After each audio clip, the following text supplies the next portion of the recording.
And that's enough of that before I get a copyright strike from Universal. Today I'm going to be looking at the Kalam Cosmological argument. This is a response video to Muh Crusader yet again.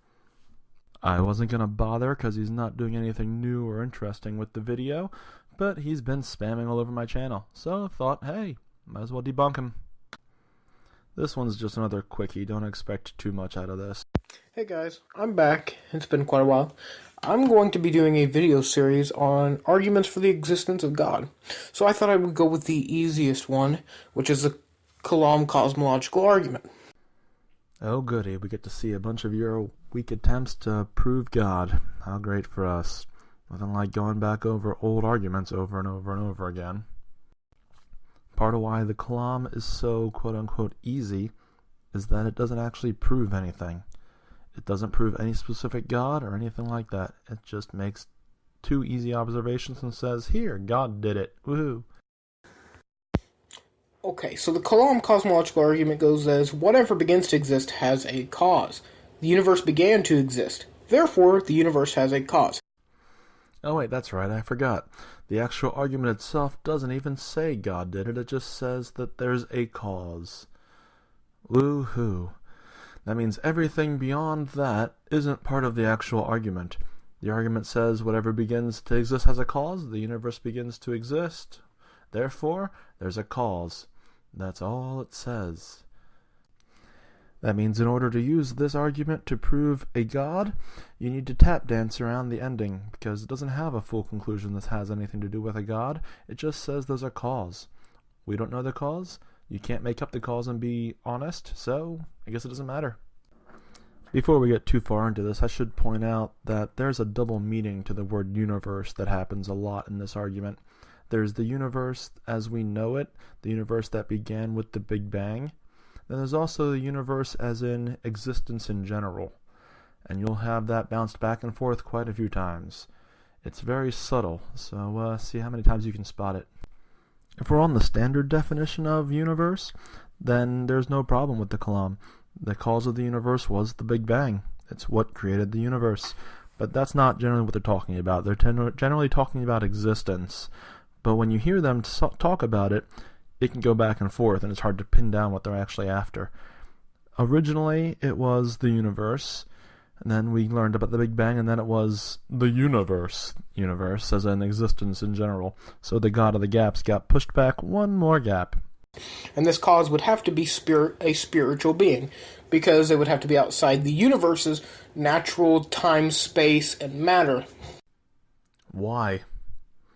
Why does something have to be outside of the universe to be able to have an effect on the universe? Makes no sense whatsoever. And it's just going to kind of hang there because he's not going to expand upon it. This explanation of his ignores all the other possibilities that we can think of and everything that we can't think of that could be possible. So it's pointless. The two arguments that I see used mostly by layman atheists on YouTube is... By layman atheists. Great, so you're going to try to talk down about the people that you're talking about whenever possible, aren't you? Very highbrow. The universe has always existed, and it is eternal. When people say things like this, they're not talking about our universe as in the universe as we know it. They're talking about existence in general. As in, before the Big Bang, whatever there was could have always been. Perhaps we're in some kind of cycle of bangs and crunch, etc. There's a bunch of different possible hypotheses that we can't test because we don't have the information. So, yeah, to try to talk about the universe being finite using this type of thinking is completely an empty claim. In regards to this sort of misconception, just chalk it up to a misunderstanding and explain the difference and go on. Assume it's somebody that just doesn't quite get what people were trying to say with the argument, and then just move on to the next thing. And the problem with this is the second law of thermodynamics actually states that our universe is running out of usable energy. Again, this is on the different version of the word universe being used. Universe as an existence is what that argument is about, the whole eternal thing. Universe, as in our current universe, is what the second law of thermodynamics applies to. Different topics, different arguments, getting mixed up again. Can you tell I'm a little bit over this kind of thing? So, and then the second argument that they like to use is, well, who created God? Yes, that's the main argument against it, other than, pointing out that we just don't know beyond the Big Bang. But the whole who created God thing is an easy way to point out intellectual dishonesty and cognitive dissonance in the part of the theists. So it's used quite a bit. Though it's more often used for things like saying the universe is too complicated to not have been created, but God's complicated, so he must have been created too, sort of argument. I kind of think it's worthless, because all you have to say is prove it, and they can't, but whatever. They basically take God and make him what he is, a necessary being, meaning he needs to exist for us to exist, and turns him into a contingent being. A contingent being is something that had a cause. Well, God is not a contingent being because he is necessary. And he's necessary because you claim he is necessary, and blah blah blah blah blah. This is an argument for showing that a God exists because you're defining him into existence. It's a waste of time. Watch here, watch what comes next. Watch him try to turn it onto everyone else to prove him wrong, instead of putting the effort to prove himself right. He completely ignores the attempt to prove God is a necessary being, and just immediately says something completely annoying and dishonest. Now, if they could prove God had a creator or cause, then that thing would become God. And if that thing had a creator, it would be the infinite regress, but we do not need this because God, the concept of God, is eternal. Did you catch the shifting of the burden of proof there a little bit?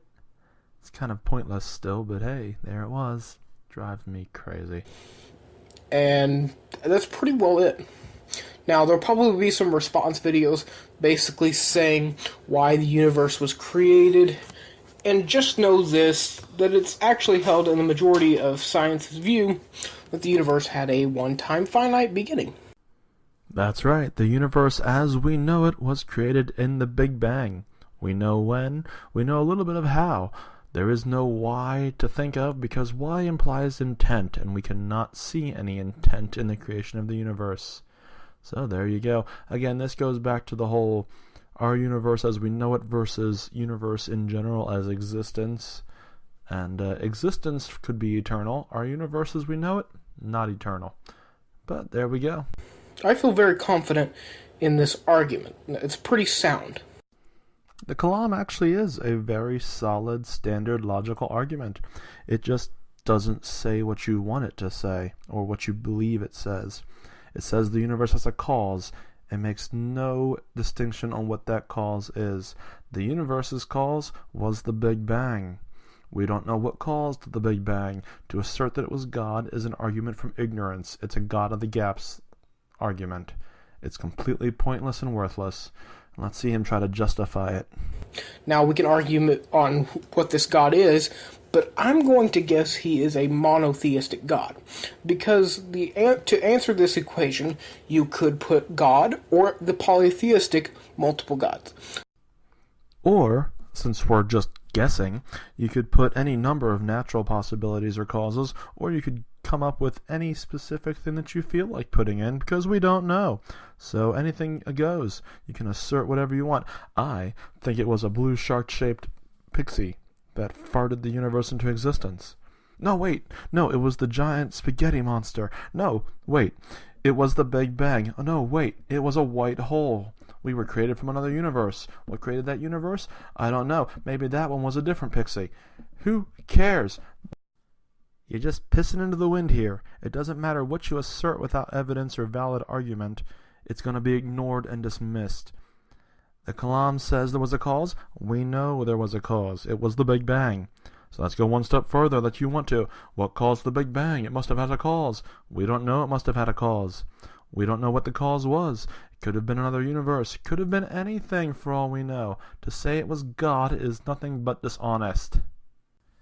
He goes on trying to use Occam's razor to say that a monotheistic God is the simplest answer, which shows that he's profoundly ignorant about what Occam's razor is. It's about having the fewest assumptions, and assuming a God that we have no evidence for created everything is one of the biggest assumptions you can possibly make compared to simple, it's probably natural processes that did it, or it could have been any number of things that we don't know, or just saying the honest answer of we don't know. Why is that so hard for them? In short, the Kalam cosmological argument is a perfectly reasonable logical argument. However, it is not an argument for the existence of God. It says something created the universe. We know what created the universe. It was the Big Bang. Then they go farther and say, well, what created the Big Bang? We don't know. And that's when they try to insert God, which is nothing but a dishonest insertion. Because you can't prove it. You can't even suggest it's likely. You can't suggest it's possible. Therefore, there's no reason to believe it or to care. Thank you. As you can tell, I am completely over this kind of crap. So he got this for being a troll. So hey, I guess if you want me to make videos on your about you, be a troll. Oh boy, what have I done? Thank you and good night.